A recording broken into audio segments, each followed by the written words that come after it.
pelangi, bertemu lagi di channel TV Pelangi Jimbaran.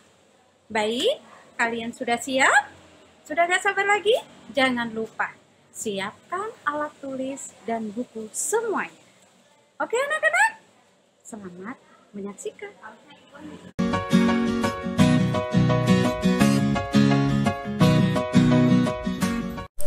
Assalamualaikum.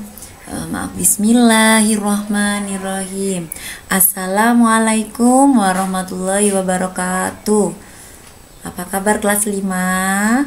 Alhamdulillah ya, anak-anak semoga sehat selalu, semangat dalam belajarnya ya. Anak-anak, sebelum kita belajar, marilah kita membaca doa terlebih dahulu. Al-Fatihah. A'udzu billahi minasyaitonir rajim. Bismillahirrahmanirrahim.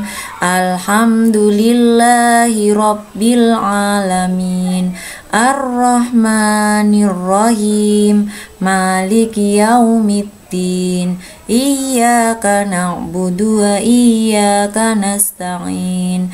Ihdinas siratal mustaqim. Siratal ladzina an'amta 'alaihim ghairil maghdubi 'alaihim waladdallin.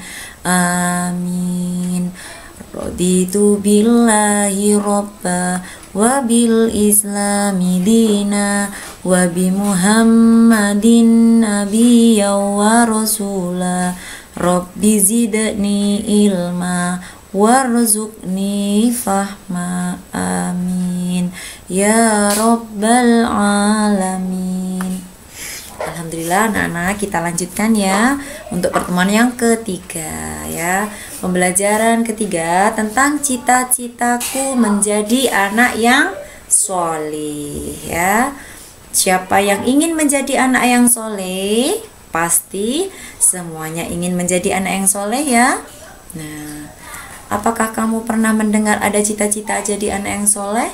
Semuanya pasti punya cita-cita menjadi anak yang soleh ya. Pertama, apa cita-cita itu? Cita-cita itu adalah keinginan, kehendak yang selalu ada di dalam pikiran. Keinginan sungguh-sungguh ya. Anak-anak, aku ingin jadi anak yang soleh, bagaimana?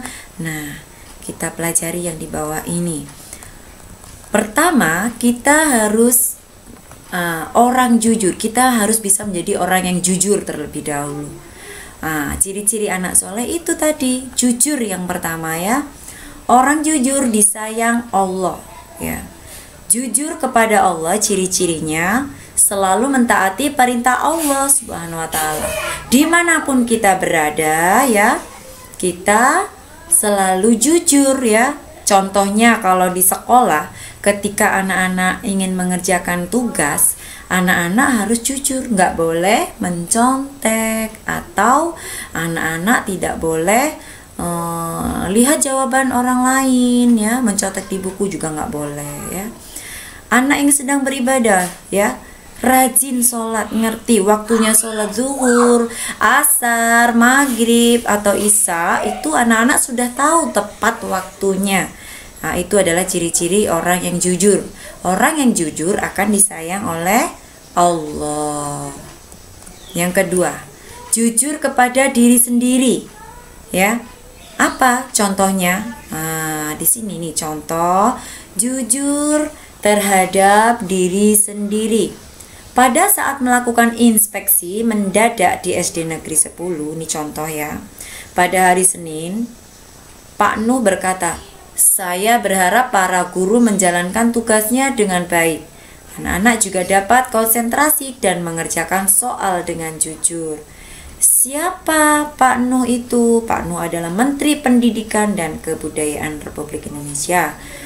Nah, Pak Nuh berharap sikap jujur harus dibiasakan karena kejujuran dapat meningkatkan prestasi ya, percaya diri. Nah, perilaku tidak jujur dapat mendatangkan petaka. Contohnya bagi siswa yang mencontek. Ketika ujian, mereka akan dinyatakan tidak lulus, apalagi ketahuan menyontek langsung tidak lulus ya. Jadi anak-anak harus jujur pada diri sendiri ketika ulangan. Contohnya anak-anak harus mengerjakan sendiri, berusaha ya. Itu jujur kepada diri sendiri. Ketiga, jujur kepada orang lain. Nah, semua orang pasti pernah berjanji. Misalnya, seorang siswa berjanji kepada bapak atau ibu gurunya akan menyerahkan tugas PR pada hari dan tanggal tertentu. Bila siswa tersebut memenuhi janjinya, maka gurunya akan senang dan memberikan pujian. Apa yang terjadi jika siswa tersebut tidak menepati janjinya? Nah, ayo ya, itu jujur kepada orang lain. Jujur kepada orang lain. Begini ini contohnya ya. Nah, ini anak bersalamat dengan orang tua ketika akan berangkat sekolah. Nih contoh. Ini hormat kepada orang tua dan guru. Nih, ini anak soleh ya.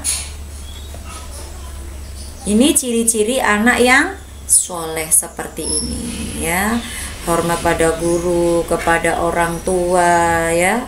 Kalau kepada orang tua di rumah, kepada guru di sekolah ya. Nah, kita lanjutkan. Hormat kepada orang tua bagaimana? Nih, kita membantu orang tua di rumah, menyapu ya. Ada yang bisa mencuci piring, boleh mencuci piring ya. Nah, orang tua terdiri dari siapa saja? Ayah dan ibu ya. Seperti itu. Terus mulai dari dalam kandungan, lebih kurang selama 9 bulan anak-anak dikandung oleh ibu ya. Ibu yang mengasuhnya, membimbing, memberikan makan dan minum, pakaian, mendidik anak-anak mengaji ya, seperti itu. Nah, itu bagaimana caranya nanti kita hormat dan patuh kepada orang tua. Harus ingat ya, jasa kedua orang tua kita kepada kita apa. Jadi kita harus membalasnya dengan baik. Hormat kepada guru sekarang nih contohnya. Ibu guru mengajak murid-murid untuk bergotong royong membersihkan halaman. Nah, ini di sini apa? Membersihkan tempat ya, di sini ya, suatu tempat desa untuk membersihkan di desa ini ya, gotong royong membangun sekolah yang rusak. Oh, ini contohnya ini ada. Kalau anak-anak kalau di sekolah membersihkan apa? Kebersihan sekolah, gotong royong. Itu contohnya kita hormat kepada guru ya. Nah, seperti itu. Nah, anak-anak, jadi nih, anak-anakku terima kasih atas kepatuhannya. Bu guru bilang, keikhlasannya telah ikut bergotong royong. Gotong royong membersihkan kelas, membersihkan sekolah ya. Itu contoh perilaku hormat kepada guru. Nah, lihat lagi. Mengapa harus hormat dan patuh kepada guru? Guru adalah pengganti orang tua di sekolah. Banyak hal yang dapat kita peroleh dari guru, terutama ilmu, pengetahuan dan keteladanan. Guru telah mengajari dan membimbing kita beribadah, membaca Al-Quran, berbahasa yang baik, berhitung, bergaul, mengenal lingkungan alam dan sekitarnya ya. Contoh-contoh sikap hormat kepada guru yaitu berbicara dengan sopan, santun ya, tidak ada yang keras kalau bicara, nggak boleh sombong ya, rendah hati, seperti itu. Anak-anak, ciri-ciri anak yang soleh ya, jujur tadi. Kalau cita-cita yang ingin menjadi anak yang soleh, pertama jujur, patuh kepada orang tua, patuh kepada guru. Jujur, ada jujur pada diri sendiri, jujur kepada orang tua, jujur kepada orang lain, jujur kepada guru.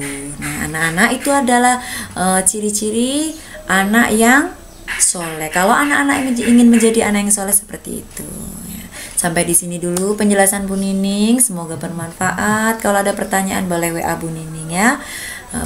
Kita tutup dengan bacaan doa selesai belajar ya. Bismillahirrahmanirrahim. Allahumma arinal haqqa haqqa warzuqna tibaa wa arinal batila batila warzuqna jtinaba. Rabbana atina fid dunya hasanah wa fil akhirati hasanah wa qina adzabannar. Walhamdulillahi rabbil alamin.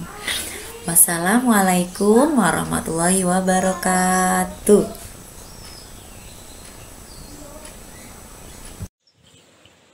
Anak-anak, gimana? Tadi sudah menyimak penjelasan dari gurunya? Sudah mengerti? Semoga kalian sudah paham.